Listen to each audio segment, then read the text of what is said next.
여호와 삼마라는 제목으로 하나님의 말씀 증거하겠습니다. 저는 군사기초교육을 논산훈련소 23연대에서 받았습니다. 훈련병들의 체력 측정을 위해서 여러 가지 훈련을 하는데 그 중에 하나가 오래 달리기입니다. 중대 인원이 한 200여 명이 넘는 인원인데 한꺼번에 같이 오래 달리기를 하는데 제가 몇 등이나 했을 것 같습니까? 저는 어릴 때 초등학교 운동회를 하면 손등에 도장 한번 받아보는 게 소원이었습니다. 3등까지 도장을 찍어주는데 언제나 저는 4등이에요. 한 명만 따라잡으면 되는데 그 한 명을 못 따라잡아서 늘 4등입니다. 그러다가 초등학교 4학년 때 극적으로 제가 3등 도장을 한번 받은 적이 있습니다. 이유는 제 앞서 달리는 친구가 달리기를 하다가 그만 허리 고무줄이 끊어져가지고 곶마리 잡느라고 정신없을 때 제가 잽싸게 따라잡아가지고 극적으로 3등을 했습니다. 얼마나 신이 나든지요. 저는 그래서 달리기를 잘하는 사람이 아니었습니다. 근데 200명이 넘는 중대 인원이 달리기를 했는데 제가 한 100등 정도 하면 제 실력과 달린 거 아닙니까? 근데 놀라운 사실은 제가 그 오래 달리기에서 3등을 했다는 거 아닙니까? 그날 제게 아주 특별한 일이 있었습니다. 오래 달리기를 하는데 어디가 끝인지를 모르겠어요. 길을 잘못 봤어요. 보니까 아직도 멀었어. 세상에 내가 저기까지 어떻게 달려가나. 그냥 걸어가 버릴까? 포기해 버릴까? 그렇게 마음이 갈등하던 찰나에 제 눈에 목적지가, 결승점이 얼마 남지 않았다는 것을 제가 알게 됐어요. 이렇게 왼쪽으로 돌아 달려가면 한 300m만 가면 이제 끝이 나는 것을 뒤늦게 깨달은 겁니다. 그 순간 어디서 그런 힘이 났는지 제가 갑자기 100m 달리기 하듯이 전력 질주를 하게 됐어요. 정신없이 훈련병들을 따라잡고 꼬린 지점에 딱 들어가니까 제 앞에 2명밖에 안 남아 있었습니다. 제 평생에 달리기 잘한다고 어쩜 그렇게 빠르게 달리냐고 칭찬 들어보기는 처음입니다. 제가 그날 그 경험을 하고 한 가지 깨달은 게 있습니다. 힘들고 지칠 때 소망이 없으면 쓰러지고 넘어질 수밖에 없지만 소망을 발견한 사람은 그 힘들고 어려운 상황 속에서 힘을 낼 수 있구나. 그래서 잠언 29장 18절 말씀에 묵시가 없으면 백성이 방자히 행하거니와 율법을 지키는 자는 복이 있느니라 말씀합니다. 여기서의 묵시는 바로 비전을 말하죠. 하나님이 주시는 비전을 통해서 하나님이 주시는 소망을 붙들 수 있는 사람은 아무리 환경이 힘들고 어려워도 그 환경에 쓰러지지 않고 하나님이 주시는 힘으로 열정을 가지고 일어날 수 있다라고 하는 것입니다. 오늘 말씀 제목이 여호와 삼마입니다. 무슨 뜻입니까? 하나님이 거기 계신다라는 뜻이에요. 아무리 상황이 힘들고 어려워도 하나님이 나와 함께 하시고 그 상황 속에 하나님께서 일하고 계시는 것을 비전으로 볼 수 있는 사람은 좌절하지 않고 믿음과 소망을 가지고 열정을 가지고 일어설 수 있다라고 하는 것입니다. 그래서 영어로 열정이 뭡니까? enthusiasm이라는 단어가 있어요. 이 단어가 참 의미심장합니다. 히라보 엔테오스에서 온 단어인데요. 엔은 인이고 테오스는 갓을 의미합니다. 그러니까 힘들고 어려운 상황 속에 누가 함께 하시는 것을 보는 거예요? 하나님이 함께 하시는 것을 볼 수 있는 사람은 지쳐 쓰러지지 않고 열정을 가지고 일어설 수 있다라고 하는 그런 의미를 이 단어가 가지고 있는 것입니다. 여호수아가 난공불락의 성으로 알려진 여리고성을 어떻게 담대하게 믿음과 열정을 가지고 나아갈 수 있었습니까? 이 전쟁 안에 이곳에 여호와가 함께 하신다. 여호와 삼마의 하나님을 볼 수 있었기 때문에 그가 그렇게 담대하게 나아갈 수 있었던 것입니다. 고고학자들에 의하면 여리고성은 강력한 군사력을 가지고 있었을 뿐만 아니라 성이 두 겹으로 되어 있고 그 성의 두께는 쌍두마차가 그 위를 달릴 수 있을 만큼 강력한 요새와 같은 성이었습니다. 그럼에도 불구하고 믿음으로 나갈 수 있었던 것은 여호수아 6장 27절 말씀입니다. 여호와께서 여호수아와 함께 하시니, 여호와 삼마의 하나님을 볼 수 있었기 때문에 담대하게 나아갈 수 있었던 것입니다. 하나님은 여호수아와 이스라엘 백성들에게 무엇을 명령하셨습니까? 인간적인 생각으로는 상식에 맞지 않는 말도 안 되는 하나님의 명령이 떨어졌어요. 할례를 행하라. 할례를 행했다가 창세기에 보면 세겜성 사람들이 시므온과 레위 때문에 몰살당하지 않습니까? 전쟁을 앞둔 남자들이 할례를 받는다라고 하는 것은 자살행위나 마찬가지입니다. 만약에 여리고성 사람들이 이스라엘 백성들이 할례를 받았다는 사실을 알고 기습 공격하면 꼼짝없이 몰살당할 수밖에 없는 그런 위험천만한 명령을 하나님이 내리신 것이죠. 또한 여리고성 사람들은 지금 만반의 전쟁 준비를 하고 기다리고 있는데 그 여리고성 주변을 돌라는 거예요. 백성들이 돌다가 갑자기 기습 공격하면 어떻게 되겠습니까? 매일 한 바퀴씩, 마지막 날은 7바퀴를 돌라는 군사 작전상 말이 안 되는 계획을 하나님이 말씀하심에도 불구하고 이 상황 가운데 하나님이 함께 계신다라고 하는 믿음, 그 비전이 있으니까 그 말씀을 붙들고 순종할 수 있었다라고 하는 것입니다. 오늘 본문 말씀은 사울이 왕이 되고 처음으로 블레셋과 전쟁하는 장면입니다. 사울 왕과 이스라엘 백성들이 어떠한 모습으로 전쟁을 치렀습니까? 여호와 삼마, 하나님이 함께 계시다라고 하는 믿음을 가지고 이 전쟁을 치렀나요? 지난주 사무엘의 마지막 고별 설교를 통해서 사무엘이 강조했던 것이 무엇입니까? 너희가 왕정 체계 안에서 실패하지 않고 성공하기 위해서는 반드시 하나님을 왕으로 모시고 신정 안에서의 왕정을 이루어가야 함을 경고하고 강조했습니다. 그런데 오늘 본문 말씀의 상황은 어떠합니까? 너희가 여호와 삼마의 나라를 세워야 된다라고 그렇게 강조했는데 그들은 지금 어떤 모습으로 서 있습니까? 먼저 1절 2절 말씀 보겠습니다. 사울이 왕이 될 때에 40세라 그가 이스라엘을 다스린 지 2년에 이스라엘 사람 3,000명을 택하여 그 중에서 2,000명은 자기와 함께 믹막스와 베델신에 있게 하고 1,000명은 요나단과 함께 베냐민 기브아에 있게 하고 남은 백성은 각기 장막으로 보내니라. 과거 이스라엘은 위기가 오면 하나님의 명령에 따라서 군사를 모집해서 나라적 위기를 극복하곤 했습니다. 그런데 이제 사울이 왕이 되니까 백성 중에서 군사들을 뽑아서 상비군을 두게 됩니다.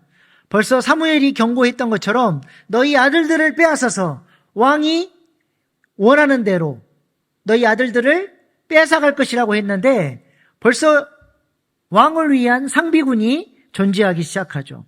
이스라엘 사람 3,000명을 택하여라고 하는 이 말을 원문 그대로 직역해보면 자신을 위하여 이스라엘로부터 3,000을 선택하였다로 번역할 수 있습니다. 3,000명을 왜 선택했어요? 자신을 위하여, 자신의 왕권을 공고히 하기 위해서 이스라엘 백성들로부터 3,000명의 군인을 세웠다라고 하는 것입니다. 신정국가, 하나님을 왕으로 모시고 하나님을 의지하는 국가가 아니라 다른 이방 나라들처럼 군사적 기반 위에 인본주의적 왕국을 지금 사울이 세워나가려고 하고 있다는 것입니다.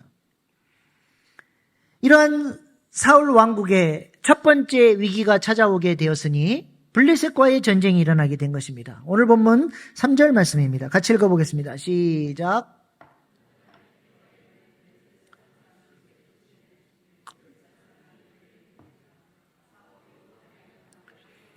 히브리 사람들은 들으라 하니 블레셋은 철제 무기를 가지고 있는 굉장히 강력한 국가입니다. 한때는 초강대국 이집트까지 침공할 정도로 블레셋은 강력한 국가였죠. 그런데 사울의 아들 요나단이 기업의 땅에 불법적으로 자리를 잡고 있는 블레셋 수비대를 먼저 겁도 없이 선제 공격을 했습니다. 우리가 다음 주에 이제 요나단에 대해서 좀 살펴볼 텐데요. 요나단의 믿음과 성격으로 봐서 그렇게 불법적으로 기업의 땅에 들어와 있는 블레셋 수비대가 절대로 곱게 보이지 않았을 것입니다. 그리고 담대하게 그들을 향해서 진군해 간 것이죠. 그러나 이 일로 말미암아 잠자던 사자의 코털을 건드리게 된 거죠. 블레셋 본진이 블레셋으로부터 이스라엘로 대군을 이끌고 쳐들어와서 믹마스에 지금 진을 치게 됐습니다. 5절에 보니까 블레셋의 병력이 어마어마합니다. 네, 저 사진 보시면 저 블레셋 도시로부터 군대가 들어와서 저 네모, 이스라엘 백성들은 게바에 있고 블레셋은 믹마스에서 진을 치고 있습니다. 저 빨간 네모 안에서 이제 전쟁이 일어나게 된 것이죠. 5절에 보면 블레셋 병력을 보십시다. 블레셋 사람들이 이스라엘과 싸우려고 모였는데 병거가 3만이요 마병이 6천 명이요 백성은 해변에 모래같이 많더라. 그들이 올라와 메다인 동쪽 믹마스에 진침해 병거가 3만이요 마병이 6천 명이요 백성은 해변에 모래같이 많았다. 그런데 이스라엘 백성의 상황은 어떠합니까? 오늘 본문 22절입니다. 싸우는 날에 사울과 요나단과 함께한 백성의 손에는 칼이나 창이 없고 오직 사울과 그 아들 요나단에게만 있었더라. 제대로 된 무기는 사울과 요나단만 들고 있었고 나머지 백성들은 무기가 없어서 일하는 꽃갱이나 삽 들고 지금 싸우려고 나와 있는 그런 형편입니다. 이러한 위기 상황 속에서 사울 왕이 최우선순위로 해야 할 일이 무엇이겠습니까? 사울이 뭐 해야 될까요? 이 나라적 위기 앞에 왕이신 하나님께 도와달라고 하나님께서 이 전쟁의 주인이 되어주시도록 여호와 삼마의 역사를 이루어주시도록 기도해야 되는데 오늘 본문 말씀 어디에도 사울이 기도했다라는 말이 없습니다. 망할 사람은 기도해야 하는 상황 속에서도 기도하지 않습니다. 기도는 누구나 할 수 있는 것이지만 또 누구나 할 수 있는 것도 아닙니다. 우리가 기도를 통해 하나님과 교통하고 하나님을 의지하며 살아가는 인생이 복된 인생인 줄로 믿습니다. 이 국가적 위기 상황에서 사울은 예전에 암몬과의 전쟁에서 크게 이겼던 그 핑크빛 기억만 가지고 하나님을 의지하지 않고 교만한 마음으로 지금 블레셋과의 전투에 임하려고 하고 있는 것입니다. 4절 말씀 보십시오. 온 이스라엘이 사울이 블레셋 사람들의 수비대를 친 것과 이스라엘이 블레셋 사람들의 미움을 받게 되었담을 듣고 그 백성이 길갈로 모여 사울을 따르니라. 여기서 따른다는 단어는 차크라고 하는 단어인데 사무엘이 12장에서 고별 설교를 할 때 이 단어를 2번 써요. 근데 언제 사용을 하냐면 하나님께 부르짖고 기도할 때 이 단어를 사용했다라는 거예요. 그래서 12장 8절 말씀 보세요. 야곱이 애굽에 들어간 후 너희 조상들이 여호와께 부르짖음에 또 10절 말씀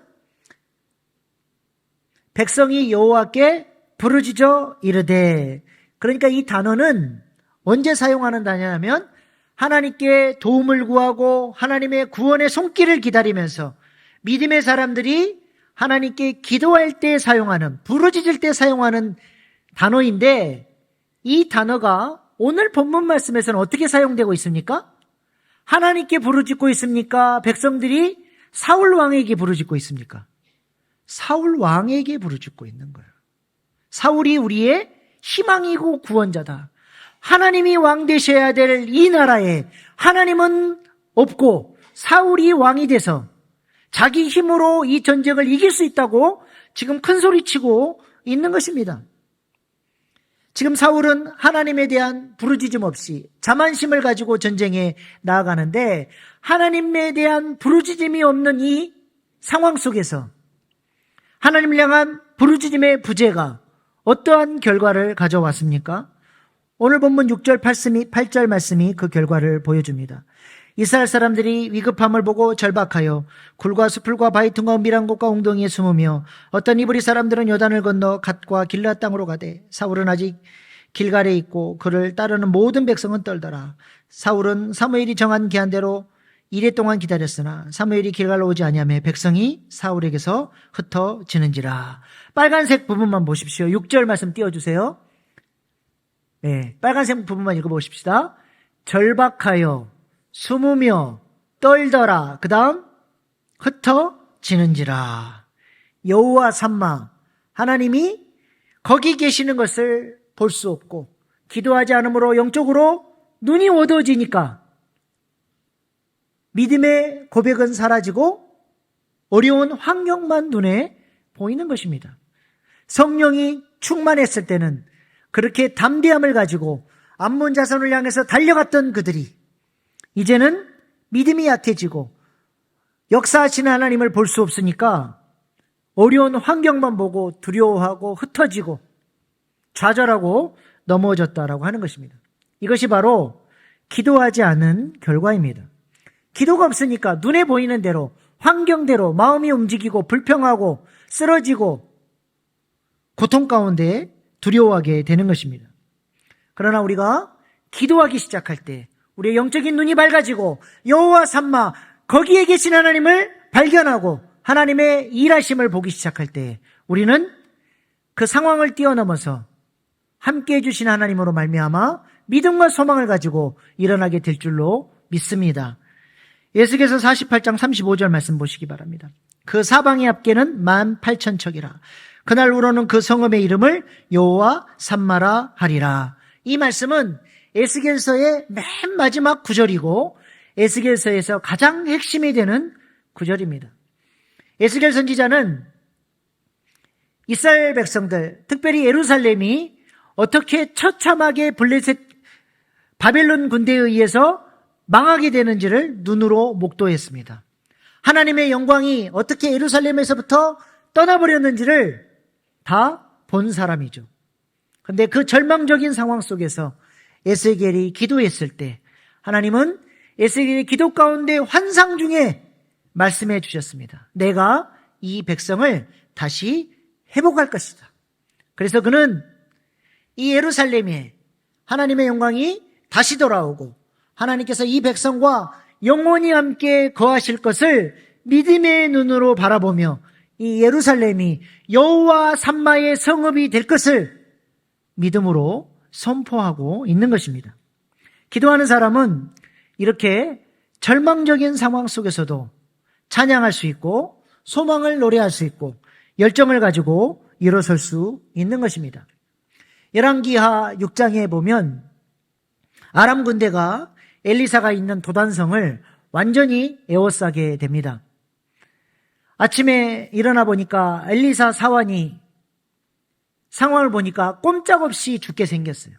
수많은 군대가 둘러싸고 있습니다.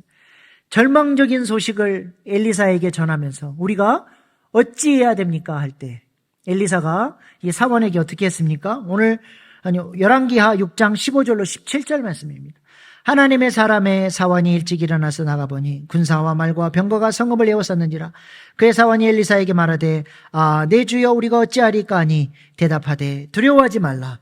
우리와 함께한 자가 그들과 함께한 자보다 많으니라 하고 기도하여 이르되 여호와여 원하건대 그의 눈을 열어 보게 하옵소서 하니 여호와께서 그 청년의 눈을 여심해 그가 보니 불말과 불병거가 산에 가득하여 엘리사를 둘렀더라. 기도하기 전에는 안 보였어요. 그래서 두려워하고 떨었습니다. 근데 기도하고 나서 영적인 눈이 열려서 보니까 불말과 불병거가 하늘의 천군 천사가 더 많은 숫자가 호위하고 있다라고 하는 것이에요. 기도를 하기 전에는 두려워 떨었는데 기도하고 난 이후에는 믿음과 소망과 열정을 가지고 일어설 수 있게 되었다는 것입니다. 이것이 얼마나 놀라운 은혜입니까? 그리스도인이라고 해서 삶에 문제가 있거나 어려움이 안 생기는 게 아니에요. 똑같이 어려움이 생기고 문제들이 터지지만 중요한 것은 기도하는 사람은 나와 함께 하시는 하나님을 바라보고 거기에 일하시는 하나님을 바라보면서 그 문제를 극복하고 형통의 복을 누리게 된다라고 하는 것입니다. 형통이라고 하는 것은 문제가 안 생기는 것이 아니라 문제가 있지만 그 문제를 극복해내는, 뚫고 나가는, 브레이크스루 할 수 있는 능력을 말하는 거예요. 기도하는 사람이 누릴 수 있는 특권이고 은혜인 줄로 믿습니다. 그런데 사울과 이스라엘 백성들은 그 문제를 그대로 끌어안고 기도하지 않으니까 고통당하고 두려워하고 떨고 도망치는 상황에 놓여 있는 것입니다. 여러분, 여름에 수박 먹을 때 씨를 어떻게 하십니까? 저는 그 씨가 맛없으니까 툭툭 뱉어버려요. 기도할 수 있는데 그것을 그대로 끌어안고 고통당하고 슬퍼하고, 하나님은 우리가 기도 가운데 나와서 툭툭 그 문제를 하나님 앞에 의탁하기를 원하신다는 것입니다. 그래서 지금도 우리 주님은 우리에게 수고하고 무거운 짐진 자들아 다 내게로 오라, 내가 너희를 쉬게 하리라 말씀하십니다. 이 초청 앞에 여러분은 어떻게 응답하고 계십니까? 사울은 이 문제를 하나님께 의탁하지 못하고 두려워하고 초조하니까 결국 이것은 자연스럽게 예배의 실패로 이어지게 됐고, 하나님 앞에 머무르면서 하나님 앞에 이 문제를 의탁하는 그 시간을 견디지를 못했다라고 하는 것입니다. 오늘 본문 8절 말씀입니다. 사울은 사무엘이 정한 기한대로 이레 동안을 기다렸으나 사무엘이 길갈로 오지 아니하매 백성이 사울에게서 흩어지는지라. 지금 저 이야기는 사울의 관점이에요. 사무엘이 안 오는 것 같아요. 지각하는 것 같아. 지금 상황은 이렇게 급박하는데 도대체 사무엘 선지자는 뭐 하는지 왜 이렇게 안 오냐는 겁니다. 사무엘이 지각한 게 아닙니다. 사무엘은 제 시간에 왔어요. 근데 사울이 그 시간을 견디지를 못했던 것이죠. 전쟁이 일어났을 때, 국가적 위기가 왔을 때 사무엘은 사울에게 어떠한 지침을 줬습니까? 무엇을 하라고 이야기했나요? 사무엘상 10장 8절 말씀입니다. 너는 나보다 앞서 길갈로 내려가라. 내가 내게로 내려가서 번제와 목제를 드리니 내가 내게 가서 내가 행할 것을 가르칠 때까지 7일 동안 기다리라. 하나님 앞에 예배하기 전에 7일간의 준비 시간을 두고 그 시간 동안 하나님께서 베풀어 주실 은혜를 사모하며 겸비하게 하나님 앞에 엎드려서 기도하는 시간을 가지라고 했는데, 사울은 그 시간을 기도로 보내지 않고 두렵고 떨림으로, 안타까움으로, 초조함으로 보냈던 거예요. 그래서 사무엘이 늦지 않았음에도 불구하고 결국에는 그 시간을 견디지를 못하고 안절부절한 채 자기 멋대로 제사를 드려버리게 됩니다. 제사를 드린 게 아니라 그냥 제사를 해치워버렸어요. 종교개혁자 마틴 루터는 바쁘고 힘든 일이 있을 때 어떻게 한다고 고백했습니까? 같이 한번 읽어보겠습니다. 너무 바빠서 기도합니다. 너무 바빠서 기도합니다라는 유명한 말을 남겼습니다. 하나님의 도우심이 없이 이 바쁘고 중요한 일을 감당할 수 없기 때문에 이런 일이 있을수록 더 하나님을 의지하고 기도함으로써 하나님이 이 문제 가운데 일하실 수 있도록 자리를 내어드리면 하나님이 그 문제 가운데 역사해 주셔서 나는 할 수 없는데 하나님의 도우심으로 말미암아 이 모든 일들을 이겨나갈 수 있다는 것입니다. 사무엘에게는 이러한 믿음이 없었던 것이죠. 그래서 조급함을 가지고 사무엘이 오기도 전에 자기가 그렇게 제사를 집례해버렸습니다. 그렇게 제사가 끝나자마자 사무엘이 도착을 합니다. 오늘 본문 9절 10절 말씀입니다. 사울이 이르되 번제와 화목제를 이리로 가져오라 하여 번제를 드렸더니 번제 드리기를 마치자. 여기서 한 단어를 더 넣었으면 좋겠어요. 번제 드리기를 마치자마자 사무엘이 온지라. 사울이 나가 맞으며 무난하매. 사울이 이렇게 급하게 사무엘이 오기도 전에 제사를 드려버린 이유가 무엇입니까? 그가 이 제사를 통해 하나님께 이 문제를 하려고 한 것입니까? 하나님을 왕으로 높이기 위함입니까? 여호와 삼마의 하나님의 역사하심을 보기 위해서 제사했습니다. 그게 아니에요. 다른 의도가 있는 거예요.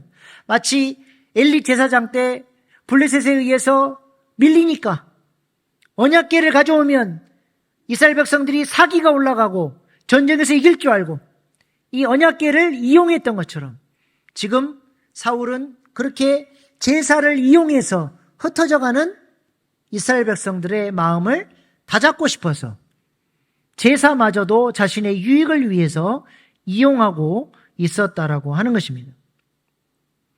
우리는 예배를 왜 드립니까?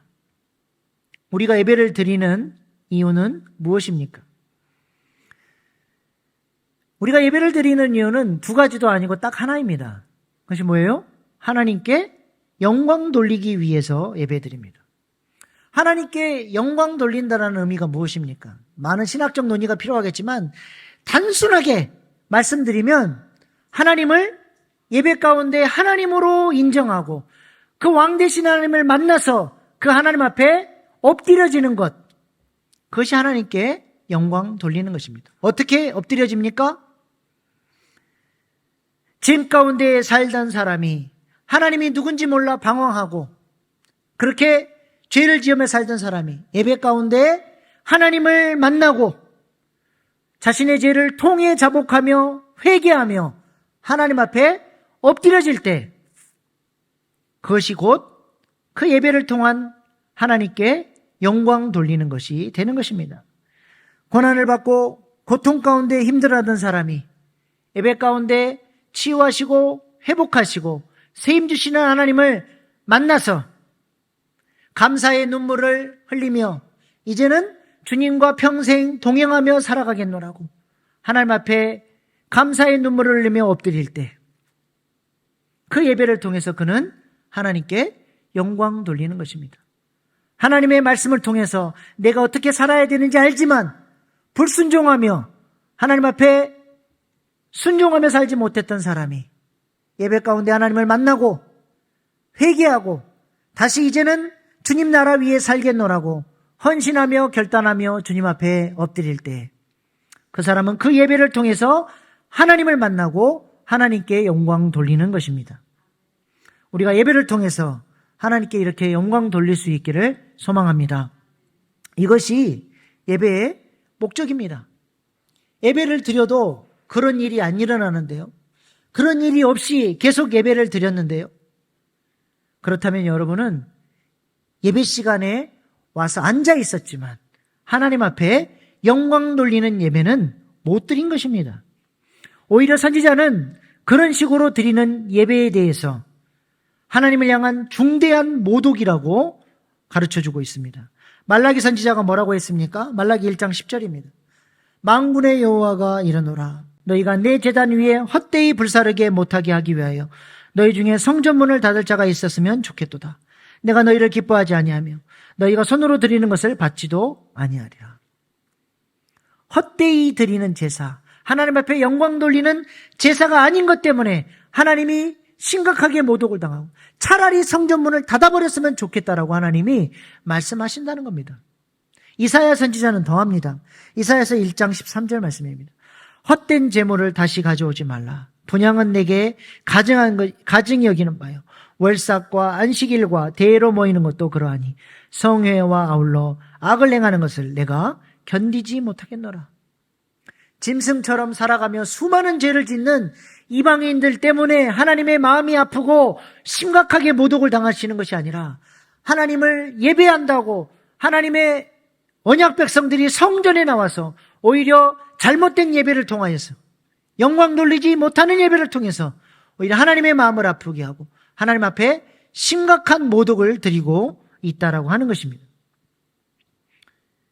그러므로 사울은 잘못된 제사를 통해서 오히려 하나님을 모독하고 하나님의 이름을 욕되게 했다라고 하는 것입니다. 이에 대해 사무엘이 사울에 대해서 뭐라고 합니까? 오늘 본문 13절 말씀입니다. 사무엘이 사울에게 이르되 왕이 망령되이 행하였도다. 왕이 왕의 하나님 여호와께서 왕에게 내리신 명령을 지키지 아니하였도다. 그리하였더라면 여호와께서 이스라엘 위에 왕의 나라를 영원히 세우셨을 거니거들. 여기서 왕이 망령되이 행했다라고 하는 원어적 의미는 지혜롭지 못하게 어리석게 행동했다라고 하는 의미입니다. 이 단어 망령되이 행한다는 단어가 성경에서 어떻게 사용이 되냐면 용례를 우리가 다 살펴볼 수 없지만 두 군데만 역대상 21장, 역대하 16장에 보면 이스라엘 백성들이 하나님을 의지하지 않고 어려운 문제 속에서 자신의 힘과 지식을 의지하고 하나님 없이 그 문제를 해결해 보려고 아둥바둥 살아가는 그 모습을 보고 망령되이 행한다라고 너희가 어리석은 자들이라고 하나님이 책망하실 때 이 단어를 사용한 것입니다. 그러므로 사울은 제사를 드렸지만 그 예배의 방법도 잘못되었거니와 그 제사를 통해서 나를 내려놓고 하나님을 의지하기 위해서 제사한 것이 아니라는 것입니다. 그래서 망령되이 행했다라고 성경은 지금 이야기하고 있는 것이죠. 예배를 드렸는데 하나님을 만나지 못하고 하나님께 삶의 문제를 의탁하지 않고 예배를 드린 후나 전이나 똑같은 거예요. 예배를 드리기 전에도 죄를 사랑했는데 예배를 드리고 난 이후에도 변함없이 살아가는 것, 그것이 바로 하나님을 모독하는 것입니다. 우리 예배가 이런 예배 되지 않기를 소망합니다.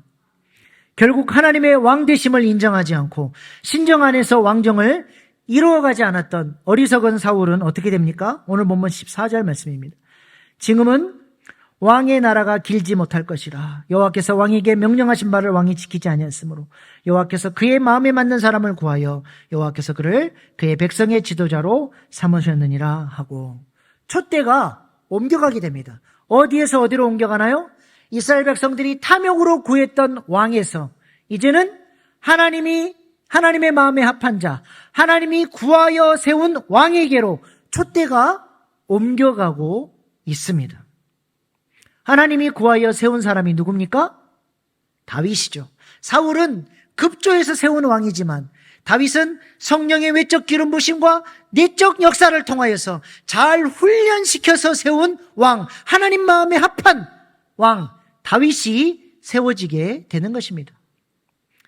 그가 역사의 전면에 등장할 때 고백했던 유명한 고백이 있죠. 사무엘상 17장 45절 말씀입니다. 다윗이 블레셋 사람들에게 이르되 너는 칼과 창과 단창으로 내게 나아오거니와 나는 만군의 여호와의 이름 곧 내가 모욕하는 이스라엘 군대의 하나님의 이름으로 내게 나아가노라. 이것이 사울과 다윗의 근본적인 차이예요. 근본적인 믿음과 영성의 차이인 것입니다.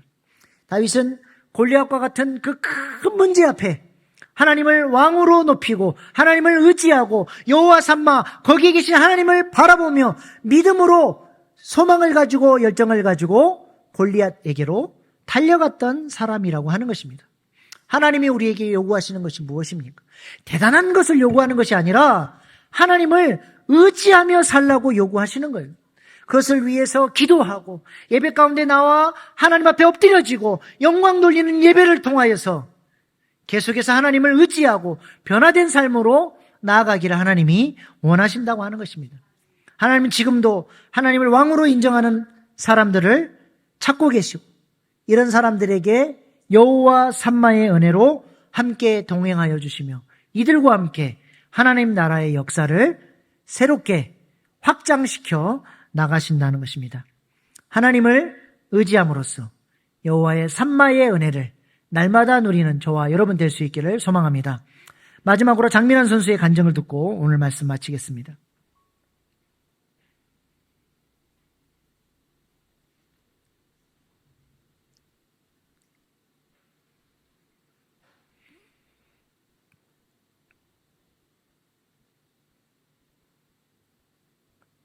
뭘 하든지 잘하면은 막 다 정말 내가 타고난 것 같이 내가 잘하는 것 같았고, 진짜 소질이 있는 줄 알았는데, 예수님이 누구인지 알고 나서부터는 생각하고 되돌아볼수록 은혜 없이는 이루어진 것이 하나도 없다라는 거를 알고 느끼고, 그러니까 되게 사소한 거에도 너무 감사한 마음이 많이 들더라고요. 금메달리스트라고 성공하고 아니라고 실패하는 삶이 아니잖아요. 그러니까 늘 나한테 가장 좋은 것을 주시는 하나님을 좀 알았으면 좋겠고, 하나님을 알아가면서 그 삶이 본인도 너무 귀한 존재고 귀한 삶이라는 거를 좀 알았으면 좋겠어서 기도하고 있습니다. 그 말씀은 참 시합하면서 많이 붙들었던 말씀이에요. 뭐 두려워 말라 내가 너와 함께함이니라. 그 이사야서 그 41장 10절 말씀이 늘 진짜 이렇게 속으로 외우게 됐는데, 제가 런던 때는 이제 빌립보서 4장 4절에서 6절 말씀 이렇게 보는데, 그 런던 올림픽을 도전하는 그 과정이 진짜 저는 너무너무 힘들고, 내가 왜 이걸 도전한다 그랬을까? 컨디션도 안 좋았었고, 기록도 계속 떨어지고 막 이랬으니까. 그리고 많은 이제 응원을 많이 하고 계시고, 제가 2연패를 할 거라고 이렇게 기대를 하고 계시는데, 사실상 저는 할 수 없는 거를 제가 너무 제일 잘 알고 있었잖아요. 그리고 어느 날은 진짜 막 운동 끝나고 숙소에 들어와서 정말 막 너무 울었어요. 그리고 막 되게 하나님을 원망해서, 하나님 왜 올림픽을 나가게 하셔가지고 막 이러고 한참 울고 보니까, 가만히 생각해 보니까 올림픽을 누가 이렇게 나가라고 시킨 게 아니더라고요. 제가 나간다고. 내 원망할 사람이 없으니까 막 이렇게 원망을 하다가, 아 그래 내가 선택한 거고, 또 이게 지금 좀 안 좋아도 참 한 번 나가기도 힘든 올림픽을 내가 3번이나 도전할 수 있고, 그리고 또 더 부상 당하지 않고 이렇게 할 수 있다라는 게 감사하죠. 선수 생활 동안 정말 보이지 않는 곳에서 많은 중보 기도와 격려를 해주셔서 너무 감사드립니다. 각지에 또 보이지 않는 곳에서 정말 그 그리스도의 한계를 전하기 위해서 애써주심 너무 감사드리고요. 우리 대표 선수들, 그리고 우리 장미란 재단이 정말 아름답고 선한 일을 할 수 있도록, 또 모든 선수들이 하나님을 의뢰하고 또 하나님을 경외하는 마음으로 살아갈 수 있도록 많은 기도 부탁드리겠습니다. 여기 우리에게 주신 하나님의 말씀이 있습니다. 빌립보서 4장 6절 말씀입니다. 아무것도 염려하지 말고 다만 모든 일에 기도와 간구로 너희 구할 것을 감사함으로 하나님께 아뢰라. 이 말씀은 살아계신 하나님의 말씀입니다. 아멘.